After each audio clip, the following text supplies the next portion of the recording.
بسم اللہ الرحمن الرحیم۔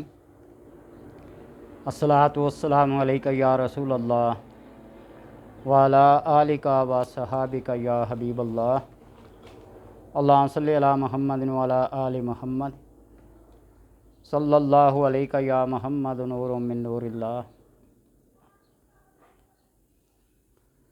بات جب تک اپنے پاس ہو اس کی حفاظت ہوتی ہے، اور جب منہ سے نکل جائے کوئی لفظ، کوئی جملہ، کوئی بات لوگوں تک پہنچ جائے، پھر اس بات کی خیر نہیں۔ اعتراضات اور تنقید اور طنز کے تیر اور نشانے لگنا شروع ہو جاتے ہیں۔ بہرحال اس بات کی پرواہ کیے بغیر ایک ایسا عمل جو اسی ضمن سے ہے۔ ہم اولیاء کرام، بزرگان دین، سلف صالحین کے ماننے والے ہیں۔ کوئی ہمیں اس بات پر جو مرضی کہے، کافر کہے، مشرک کہے، منافق کہے، اگر ہم اس کے حقدار ہوئے تو ٹھیک، ورنہ کہنے والے کے الفاظ اسی کے گلے کا توق بن جائیں گے۔ یہ وظیفہ بتانے سے پہلے اس لیے کہہ رہا ہوں کہ یہ جو وظیفہ ہے یہ حضرت شیخ عبد القادر جیلانی رحمۃ اللہ تعالی رضی اللہ تعالی علیہ کے نام سے مشہور ہے، اور یہ ایسا مجرب المجرب عمل ہے کہ اس کا پڑھنے والا، اس وظیفے کا کرنے والا، اس کا ورد کرنے والا کبھی ناکام اور نامراد نہیں ہوتا۔ اس میں صرف ایک جملہ ہے جو لوگوں کی تنقید کا باعث بنے گا، لوگوں کی آنکھوں کا کانٹا بنے گا۔ باقی درود پاک ہے، کلمہ تمجید ہے، سورہ انشراح ہے اور سورہ یاسین ہے۔ صرف ایک جملہ ہے، یا شیخ عبد القادر جیلانی شیئا للہ۔ یہ جب ہم پکاریں گے تو پھر بعض مسالک کے لوگوں کو، مشرب کے لوگوں کو ہضم نہیں ہوتا۔ ہم یا رسول اللہ بھی کہہ دیں، پھر بھی یار لوگ کہتے ہیں کہ شرک ہے۔ تو بہرحال قطع نظر اس بات کے، ہم نے اپنے مقاصد کو دیکھنا ہے، اپنے مدعا اور مقصد کو دیکھنا ہے کہ کس نیت سے پڑھ رہے ہیں اور کس حاجت اور کس مشکل کی بنا پر پڑھ رہے ہیں۔ تو بہرحال تمہید میں نے آپ کو بتا دی۔ یہ عمل جمی مہمات کے لیے ہے، اور کرنا بھی اس کو عروج ماہ میں۔ عروج ماہ کا مطلب یہ ہوتا ہے کہ چاند کے شروع کے دنوں میں، جمعرات کے دن سے، یعنی اگر آج چاند نکلا ہے، چاند کی آج پہلی تاریخ ہے، اور 3 اور 4 تاریخ کے اندر اندر جو جمعرات ہوگی اس کو شروع کرنا ہے۔ اور اگر چاند نکلا ہی جمعرات کو ہے، اس کی تاریخ ہی پہلی جمعرات کو آتی ہے، تو پھر اس سے آنے والی اگلی جمعرات کو یہ عمل شروع کرنا ہے۔ اس بات کو ذہن نشین کر لیں، عروج ماہ، نوچندی جمعرات۔ تو آپ نے کرنا ایسا کہ پاک صاف لباس پہن کر، باوضو، قبلہ رخ بیٹھ کر درود پاک کو 111 بار پڑھنا ہے۔ کوئی سا بھی درود پاک جو آپ روٹین میں پڑھتے ہیں، روزانہ کے لحاظ سے پڑھتے ہیں، اس کو 111 بار پڑھیں۔ 111 بار پڑھنے کے بعد تیسرا کلمہ سبحان اللہ والحمد للہ ولا الہ الا اللہ واللہ اکبر ولا حول ولا قوۃ الا باللہ العلی العظیم، اس کو 111 بار پڑھنا ہے۔ اور پھر 111 بار ہی یہ جملہ یا شیخ عبد القادر جیلانی شیئا للہ، اس کو 111 بار دہرانا ہے۔ اور یہ پڑھنے کے بعد پھر سورہ الم نشرح،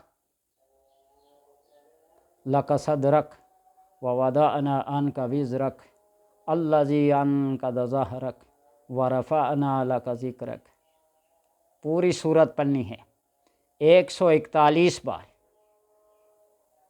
141 بار آپ نے پڑھنی ہے۔ اور اس 141 بار سورہ علم نشرح پڑھنے کے بعد ایک بار سورہ یاسین پڑھنی ہے۔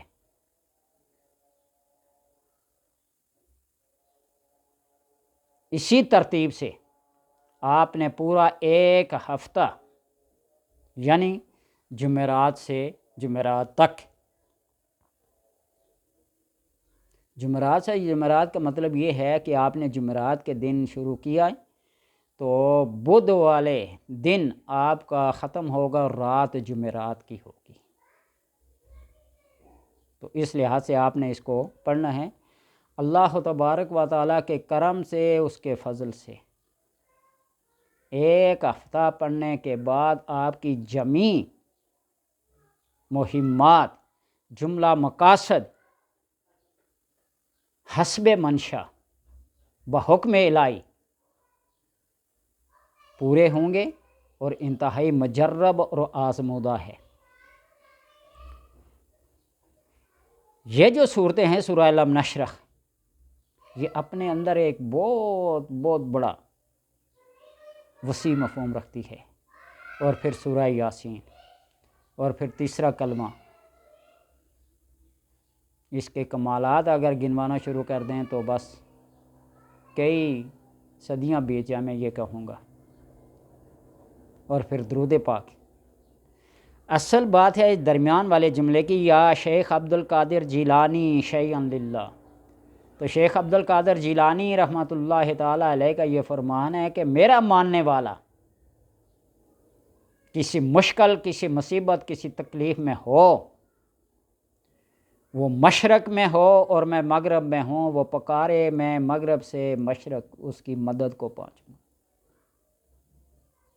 بس اتنا کافی ہے۔ اللہ تبارک و تعالی نے یہ ان کو مقام دیا ہے، درست العلم حتی صرت کتبا، میں نے علم پڑھا ہے اللہ کی رضا کے لیے، اور اس علم نے مجھے درجہ کتبیت پر فائز کیا ہے۔ آپ تو سیدھا غوثیہ پڑھیں نا، اس کے معنی اور مفاہیم پہ غور کریں تو پھر پتہ چلتا ہے جو اللہ تبارک و تعالیٰ کی رضا کے لیے کوئی کام کرتا ہے تو پھر اللہ تبارک و تعالیٰ اس کو ایویں ہی نہیں چھوڑتا، اس کو وہ مراتب عطا کرتا ہے جو اس کے لائق منصب ہوتے ہیں۔ اللہ اپنے چاہنے والوں کو، اللہ اپنے پکارنے والوں کو بے یار و مددگار نہیں چھوڑتا۔ فَاذْكُرُونِی أَذْكُرْكُمْ وَاشْكُرُوا لِی وَلَا تَکْفُرُونِ۔ بندہ اگر فرش پہ بیٹھ کر اپنے نفس میں اللہ تبارک و تعالیٰ کو یاد کرتا تو اللہ تبارک و تعالیٰ اس کو علی العلان یاد کرتا ہے، اور اگر بندہ چند لوگوں کی محفل میں اللہ تبارک و تعالیٰ کو یاد کرتا ہے تو اللہ تبارک و تعالیٰ فرشتوں کی عظیم المرتبت محفل میں، مجلس میں اس بندے کا ذکر کرتا ہے۔ اور بندہ اگر ایک قدم اللہ کی طرف بڑھتا ہے تو اللہ 10 قدم بڑھتا ہے۔ بس اس بات کو یاد رکھیں، یہ میں اپنی طرف سے نہیں کہہ رہا ہوں، یہ بزرگان دین کے اقوال ہیں، یہ احادیث قدسیہ میں بھی بات احادیث ہیں۔ بندہ میری رضا کی خاطر کوئی کام کرتا ہے، نوافل پڑھتا ہے، میں اس کے ہاتھ، اس کی آنکھیں، اس کے کان، اس کی زبان، اس کے پاؤں بن جاتا ہوں۔ جن جن اعضاء سے یہ قوم امور سر انجام پاتے ہیں میں اس کا وہ عضو بن جاتا ہوں۔ یتقرب الی عبدی بالنوافل۔ تو اس لیے یہاں اعتراض کرنے کی کوئی وجہ، کوئی گنجائش نہیں نکلتی۔ اللہ تبارک و تعالیٰ سے دعا ہے کہ ہمیں اپنے اسلاف کے نقش قدم پر چلنے کی توفیق عطا فرمائے۔ عمل ایک دفعہ پھر رپیٹ کرتا ہوں، نوچندی جمعرات کو شروع کرنا ہے، ایک ہفتے کا عمل ہے۔